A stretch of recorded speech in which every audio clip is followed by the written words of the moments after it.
Amém? Deus é bom, Deus é maravilhoso. Nós sabemos que o livro de Joel, lá no capítulo 2, versículo 28, Deus usa o profeta para falar que ele derramaria o seu espírito sobre toda a carne. Jovens teriam visões, profetizariam, velhos também. Já em Atos capítulo 2, a partir do versículo 17, depois que os discípulos estão no cenáculo orando e buscando a Deus há algum tempo, a promessa se cumpre, o derramar do Espírito vem. E Pedro, na sua pregação, na sua mensagem, esclarecendo o que estava acontecendo, ele diz e faz alusão a esse texto de Joel, só que ele muda o pronome. Ele tira o pronome o no singular e bota do. Ele fala, como prediz o profeta Joel, nos últimos dias o Senhor disse que derramaria do seu Espírito.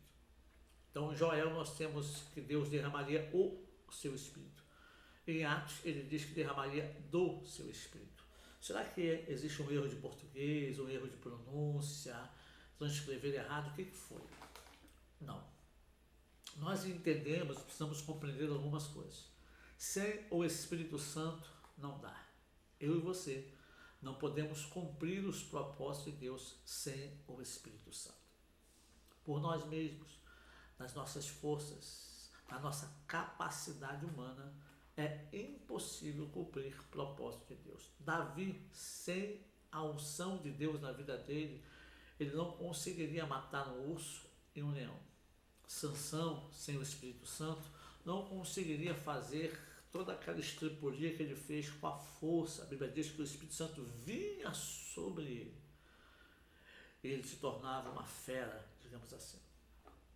Quando Deus está dizendo que ele vai derramar o seu Espírito, é ele pegar o Espírito e derramar inteiro.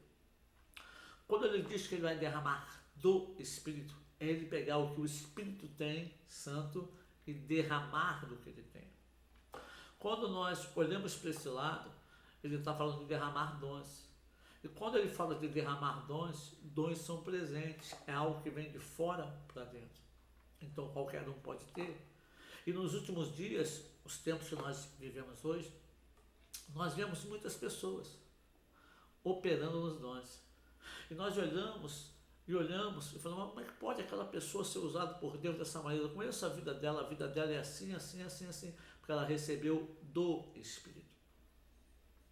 Então nós temos que entender que existem 3 ações do Espírito Santo, eu vou falar sobre isso com vocês. Ele está conosco, ele está em nós e ele está sobre nós. Então você recebe o Espírito derramado ou você recebe do Espírito.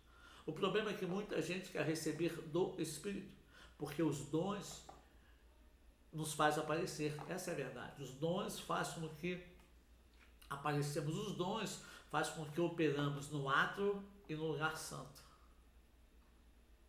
Mas só o derramar nos faz operar no Santo dos Santos. Porque no Santo dos Santos não tem lugar para o eu, não tem lugar para mim, não tem lugar para você. No Santo dos Santos só tem lugar para ele. Visto é que o sacerdote precisava pegar um incensário e encher de fumaça a ponto de ele não se ver mais, não ver seus pés, não ver a ponta do seu nariz. E quando assim ele fazia, quando assim ele agia, ele podia entrar no Santo dos Santos, porque ele só tinha lugar para a operação de Deus e não para ele. O homem não podia aparecer. Só que no átrio e no lugar santo, o homem aparecia.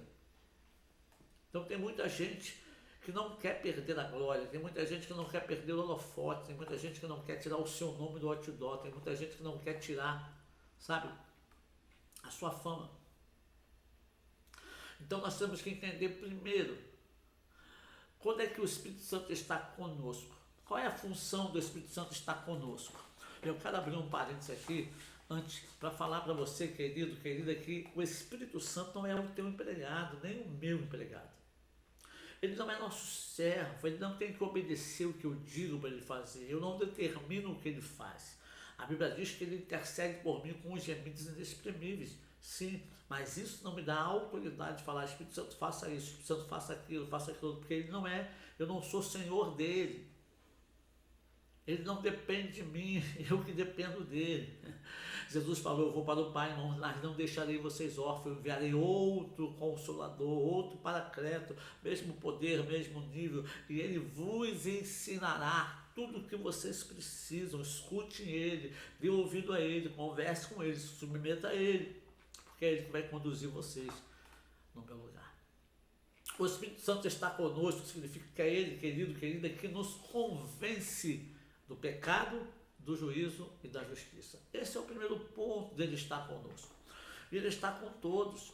A todo tempo ele está falando do pecado e nos convencendo que nós somos pecadores. Quando eu fui parar na casa de recuperação, eu tive que entender lá pelo Espírito Santo, ele me convenceu que eu era um pecador. Um cara que merecia a condenação eterna. Isso já me foi colocado ali quando eu estava diante do homem com a arma apontada para mim a ponto de me matar. Quando eu olhei para o céu, minha vida passou em segundos na minha mente, eu cheguei à conclusão de que eu não merecia estar vivendo, de tanta coisa errada que eu fazia. E eu disse, a minha alma eu entrego a Deus, que Ele perdoe os meus pecados. Eu estava confessando que eu era um pecador, eu estava reconhecendo as minhas falhas. Quando eu chego na casa de recuperação, eu começo a ouvir o Evangelho, uma palavra simples, pregada por irmãos simples, falando do pecado, falando do Espírito Santo, falando do que Jesus fez na cruz. Eu pude entender o que era o sacrifício de Cristo na cruz. E o Espírito Santo, através da ministração do Evangelho, foi me convencendo de que Ele morreu na cruz para poder me dar salvação. Que toda a minha justiça era como trapo de imundícia, não servia para nada. Tem muita gente que é usado, não, tem muita gente que tem dom, recebeu como presente, e é usado, e prega, e canta, e faz, e ganha alma, se acha a cereja do bolo, se acha o tal, se acha o top, o máximo dos máximos, o melhor dos melhores. Ah, meu Deus, quanto engano. Quanto engano. Então, primeiro, Ele está conosco. Está conosco, aí Ele está sempre nos convencendo. Não convence só uma vez, Ele sempre age conosco, porque nós estamos pecando sempre. João falou que aquele que diz que não tem pecado já pecou, já mentiu. Somos pecadores. Você não cometeu nenhum pecado hoje? Não vivemos pecando como pecávamos antes de conhecer Deus e a graça. Não, não, não. Mas cometemos erro. Quantas vezes julgamos alguém? Quantas vezes condenamos alguém? Quantas vezes apontamos o dedo para as pessoas? Então, primeiro ponto, o Espírito Santo está conosco. Amém? Vou orar com você e amanhã eu vou falar sobre o Espírito Santo estar em nós. O que é estar em nós? Bendito Deus e Pai, nós te louvamos e glorificamos o seu nome. Tu és o Senhor absoluto sobre todas as coisas.